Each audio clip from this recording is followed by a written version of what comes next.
This guy is pure evil. Kaylee's face was unrecognizable. Xana's fingers were nearly cut off. Hundreds of new documents and information has been released. I'm going through all of it.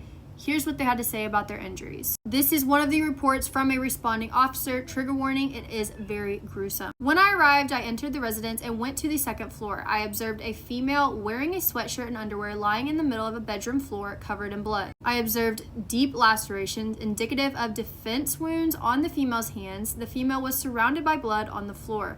I observed a male laying on the bed. The male appeared to have suffered from stab wounds and a laceration to the neck. The male was covered in blood and the bedding around him was soaked in blood. Those first two victims were Xana and Ethan. In a third floor bedroom, I observed two females lying in bed which appeared to have been stabbed to death. The female laying on the left half of the bed, as I looked at it from the doorway, was unrecognizable. Her face was completely disfigured and stabbed several times. I was unable to comprehend exactly what I was looking at while trying to discern the nature of the injuries. That would be Kaylee. The second female on the right half of the bed had multiple stab wounds. The comforter was soaked in blood and a pool of blood was still present. I was then assigned to hold security at the rear slider door. This was the alleged point of entry of the suspect. I observed very large footprints in the snow. I used a tape measure and the shoe size measured approximately 13.5 to 14 inches. The footsteps went to and from the rear slider door. I observed a trail of footsteps head away from the slider, then turn right around a stump in the backyard and lead towards the front of the house. I observed a set of small handprints on the window to the east of the slider.